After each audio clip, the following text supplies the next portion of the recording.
शांतिपुर गांव के अपने आंगन में राजू साइकिल की चेन कस रहा था। शाम ढल रही थी और अंधेरा उतरने को था। शहर की ओर जाने की तैयारी में उसके चेहरे पर थकान तो थी, मगर मन काम की तलाश में था। तभी कमरे से उसकी मां बाहर आई और बेटे के पास आकर खड़ी हो गई। बेटा, अब रात को निकलने की जिद मत कर। अंधेरा बढ़ रहा है, रास्ते भी सुरक्षित नहीं रहते। सुबह उजाले में निकलोगे तो मेरा दिल भी चैन पाएगा। अरे अम्मा, चिंता मत करो, रात को निकलना जरूरी है, वरना सुबह तक देर हो जाएगी। सुबह तो वहाँ काम देखने पहुँचना है। बेटा, बात ये नहीं है कि काम छोड़ दो। रात को जाना खतरे से खाली नहीं है। गांव के बाहर मौसम भी बारिश वाला है और वहीं छलावा इसी वक्त निकलता है। अरे अम्मा, आप भी वही पुरानी कहानियां याद कर डर रही हैं। इतनी जल्दी डरने की क्या जरूरत है? मुझे कुछ नहीं होगा। शहर जाना है, काम देखना है, जो होना है वही होगा। आप चिंता मत कीजिए। मजाक मत बनाओ बेटा, तुम मेरी कोई बात ही नहीं मानते। तुम्हारे बाबा भी नहीं मानते थे और उस रात वो निकल गए, फिर कभी वापस नहीं आए। अरे अम्मा, आप बहुत चिंता करती हो। बाबा जी तो हमें छोड़कर चले गए और आप अभी भी उनकी बातों को इतना गंभीरता से क्यों लेती हो? मुझे कुछ नहीं होगा, मैं संभल कर जाऊंगा। आप बस परेशान मत होइए। ये कहकर राजू घर से रवाना हो गया। रात गहराने लगी और आसमान पर काले बादल छा गए। कुछ दूर जाते ही हल्की हल्की बूंदाबांदी शुरू हो गई, जो धीरे धीरे तेज बारिश में बदल गई। गांव के बाहर जंगल पार करते वक्त अचानक उसकी साइकिल की चेन टूट गई। मजबूरी में राजू उतरा और उसे ठीक करने लगता है। अरे यार, अब इसे क्या हो गया? ऊपर से ये बारिश और फिर से चेन की झंझट। हर वक्त यही परेशानी देती है। गुस्सा आ रहा है कसम से। काम निपटा कर लौटूंगा तो इस साइकिल को बेचकर नई ले लूंगा। इस बारिश में भीगने से तो अच्छा है कि कहीं पास जाकर खड़ा हो जाऊं, जब तक ये तेज बरसात थमती नहीं। इतना कहकर राजू पास ही बने एक पुराने शेड की ओर बढ़ा और वहां जाकर खड़ा हो गया। बारिश की बूंदें लगातार टपक रही थी, जिससे चारों ओर एक अजीब सी खामोशी और सन्नाटा घिराया। क्या यार, दिमाग खराब हो गया। ऊपर से ये बारिश और अब साइकिल भी धोखा दे गई। मैं समय पर कैसे पहुंचूंगा? इधर उधर देखा तो आसपास कोई दिखाई भी नहीं दे रहा।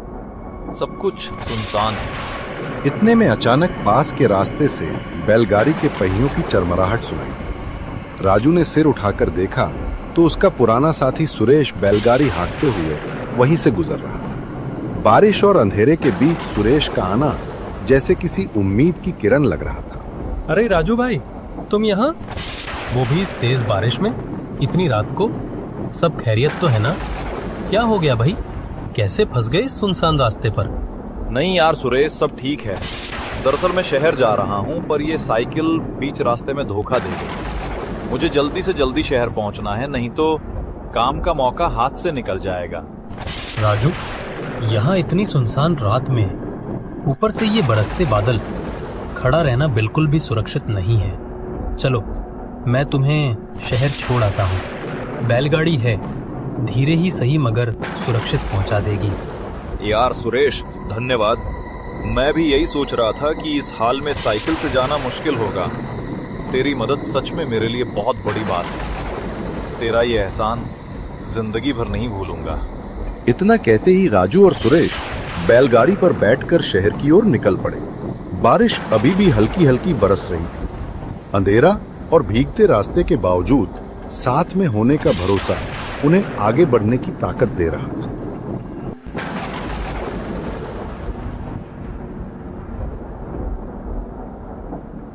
सुरेश भाई, आप तो इस रास्ते से रोज आते जाते रहते हो।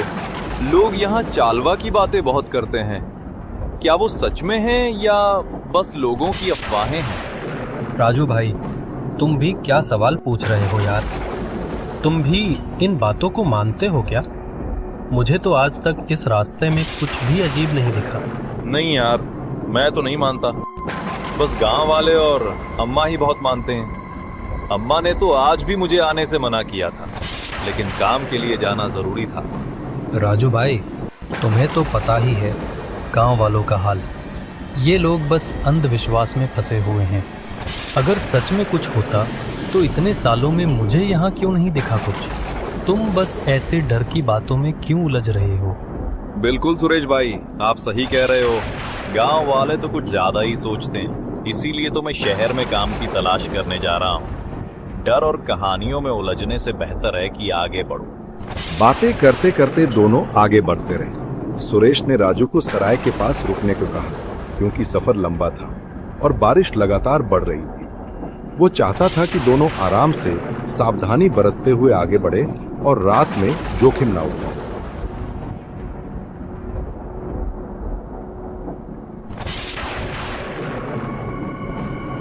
सुरेश यार, मुझे कुछ अजीब सा लग रहा है। एक बार फिर सोच लें, क्या यहाँ रुकना सही रहेगा या नहीं? बारिश और ये सुनसान रास्ता और ये सराय, कुछ तो ठीक नहीं लग रहा। तुम क्या सोचते हो? राजू, तू भी यार गांव वालों की तरफ फालतू सोचने लगा। कुछ अजीब नहीं है यहाँ। सारे सराय तो रात के आराम के लिए ही बने हैं। चिंता छोड़ और आराम से अंदर चल। दोनों अंदर गए और जैसे ही सराय के अंदर पहुंचे, उनका सामना सराय के मालिक से हुआ। भाई, स्वागत है आपका हमारी इस छोटी सी सराय में। इस बरसाती और सुनसान रात में आप कहाँ से आ रहे हैं? आइए, यहाँ आकर आराम कीजिए। चाय या कुछ गर्म पीने के लिए भी आप बैठ सकते हैं। नहीं भाई, चाय पानी की जरूरत नहीं है। आज बस इस रात को आराम करना है। क्या यहाँ कोई खाली कमरा होगा जहाँ हम रुक सकें? बारिश और लंबा सफर करके थोड़ी राहत चाहिए। रात को आराम? यहाँ तो सब लोग रात में ही जागते हैं। रास्ते तो घूमने और सफर करने के लिए ही बनाए गए हैं भाई। लेकिन तुम चिंता मत करो, मैं तुम्हारे लिए एक कमरा देखता हूँ। क्या? ये क्या कह रहे हो आप? रात तो आराम करने के लिए बनी है, आप भी डराने वाली बातें करते हो। बस आज की रात को चैन से बिताना चाहते हैं हम। अरे भाई, मैं तो ऐसे ही बोल रहा था। जी हाँ, आपको कमरा मिल जाएगा। आइए, मैं आपको कमरा दिखाता हूँ। थोड़ा आराम कर लीजिए, बारिश और सफर की थकान उतर जाएगी।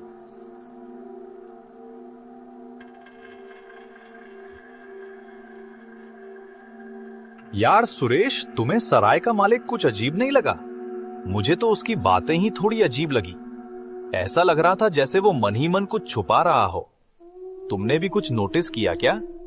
नहीं राजू, आजकल कई लोगों को वैसे ही मजाक करने की आदत होती है। मैं यहाँ के रास्तों और लोगों को अच्छे से जानता हूँ। कुछ भी डरने या संदेह करने की जरूरत नहीं है। बस आराम करो और चिंता मत करो। हाँ भाई, बिल्कुल। मुझे लगता है मैं कुछ ज्यादा ही सोच रहा हूँ। गांव वालों की चालवा की बातें मेरे दिमाग में बार बार आ रही हैं और ये सुनसान रास्ता देखकर डर और बढ़ जाता है। अरे भाई, इसमें तुम्हारी गलती नहीं है। मैं भी जब पहली बार इस सुनसान रास्ते पर आया था तो मुझे भी ऐसा ही लगा था, लेकिन बाद में सब ठीक हो गया। तुम भी आराम करो, सब कुछ सामान्य है। चलो, कोई बात नहीं भाई, अब बस आराम करते हैं। कल सुबह सब ठीक से देख लेंगे। थोड़ी देर सोकर मन और शरीर दोनों को राहत मिल जाएगी। इतना कहते ही वो दोनों सो जाते हैं। सोते ही राजू सपने में चला जाता है। सपने में राजू खुद को एक तालाब के किनारे लेटा हुआ पाता है। वो उठता है और चौंक जाता है। जैसे ही वो तालाब के पास नाव के पास जाता है, उसे आवाज आती है, राजू अंदर आ, मेरे पास तालाब में उतर। हाँ, आजा राजू, देख यहाँ सब तेरे लिए है, कोई नहीं रोकेगा तुझे। आजा राजू, अंदर आजा।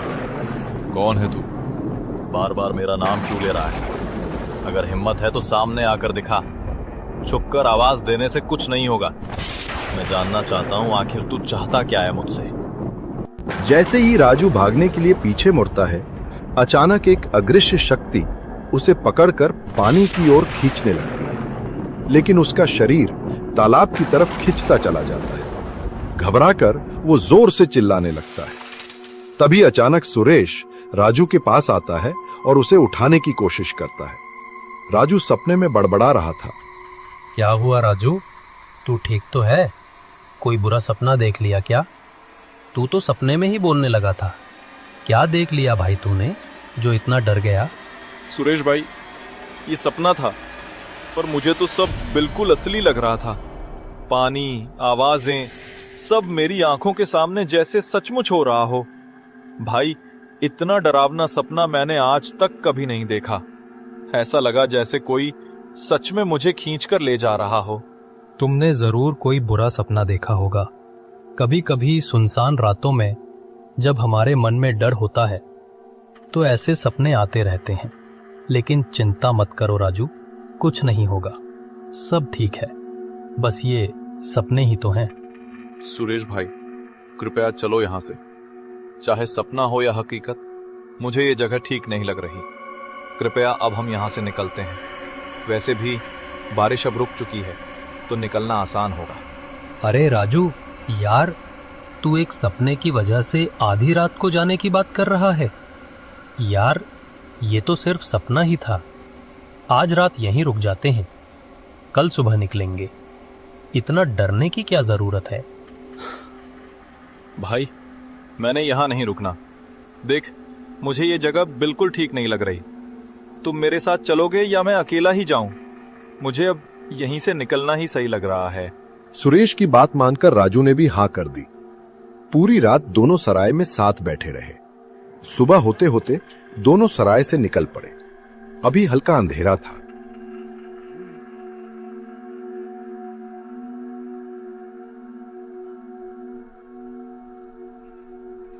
लेकिन जैसे ही कुछ दूर बढ़े, रास्ते में सूरज की किरणें झलकने लगी। बारिश के बाद ताजा हवा और जंगल की हरियाली उनके सामने फैल रही थी।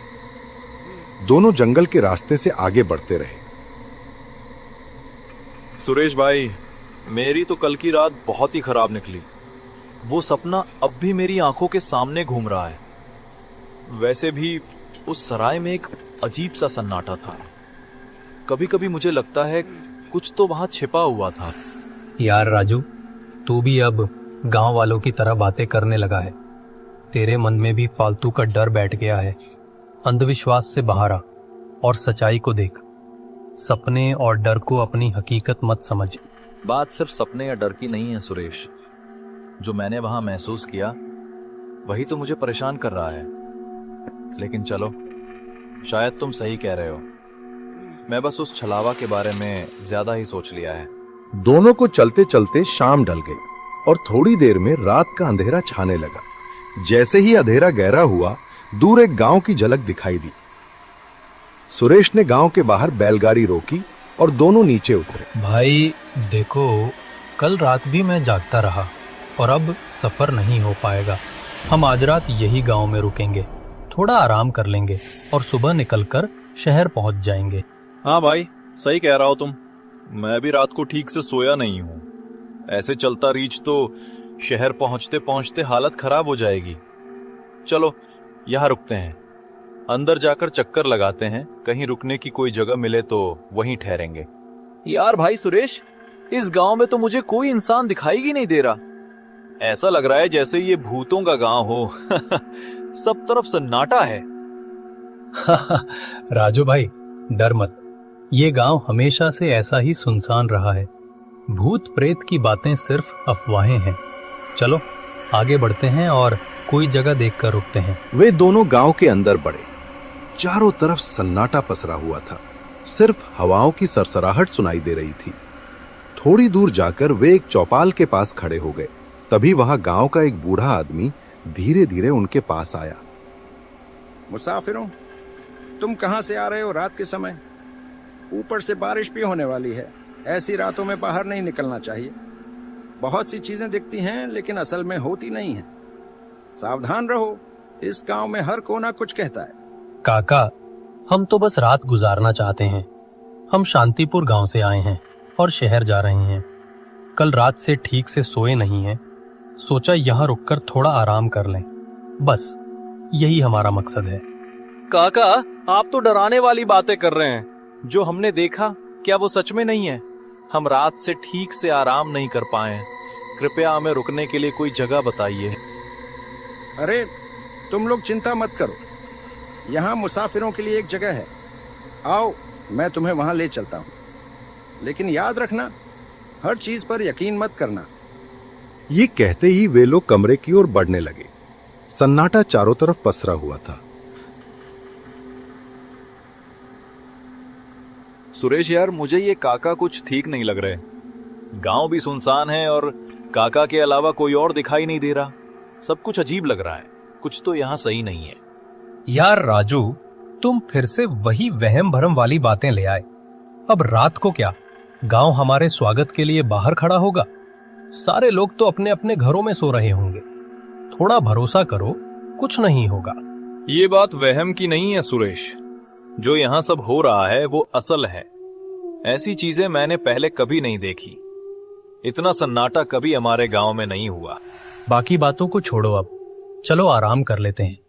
कल का सफर भी लंबा है, वरना फिर से शरीर में थकान बनी रहेगी। सुबह उठकर ताजगी के साथ निकलेंगे। इतना कहकर सुरेश जमीन पर बिछी चटाई पर लेट गया। थोड़ी ही देर में उसकी सांसों की आवाज गूंजने लगी, मगर राजू अब भी बैठा था। उसके मन में अजीब सी बेचैनी थी, जैसे कुछ होने वाला हो। तभी बाहर से अचानक एक कांपती हुई आवाज सुनाई दी। आवाज, कोई है क्या? भाई, मुझे मदद चाहिए। कृपया कोई मेरी मदद करो। ये कौन हो सकता है इतनी रात को? क्या सच में कोई मुसीबत में है या कुछ और? अब इसकी सच्चाई तो बाहर निकलकर ही पता चलेगी। राजू बाहर देखने के लिए जाता है, पर उसको बाहर भी कोई नजर नहीं आता। उसे लगता है शायद उसे फिर से कोई वहम हो गया। वो वापस कमरे की ओर आता है तो देखकर चौंक जाता है। वहां अब कमरा नहीं था। वो उसी तालाब के किनारे खड़ा हुआ था जो तालाब उसने सपने में देखा था। तभी अचानक तालाब के पानी की सतह के ऊपर चलावा अपने असली रूप में खड़ा होता है। कौन हो तुम? मेरा दोस्त सुरेश कहाँ है? और ये जगह, यहां तो गांव था। क्या मैं फिर से कोई सपना देख रहा हूं या सचमुच मुझे ही वहम हो रहा है? अरे ओ मूर्ख, तू अब भी नहीं समझा? ये सब तेरे दोस्त सुरेश का ही किया धरा है। वो मेरे लिए शिकार ढूंढ कर लाता है और मुझे सौंपता है। इस बार उसने तुझे चुना है। अब तू मेरा है। आजा मेरे पास। अब यहाँ से बचकर कहीं नहीं जा सकेगा। मुझे माफ कर दो। मैंने तुम्हारा क्या बिगाड़ा है? कृपया मुझे जाने दो। मुझे मत मारो। मैं तुम्हारे सामने हाथ जोड़ता हूँ। छलावा अपने हाथों को आगे बढ़ाता है। राजू जमीन से ऊपर उठने लगता है और फिर अचानक एकदम से दोनों गायब हो जाते हैं। राजू हमेशा के लिए गायब हो जाता है और सुरेश छलावा के लिए अगला शिकार ढूंढने निकल पड़ता है। कहानी अभी खत्म नहीं हुई, अभी तो बस शुरुआत है।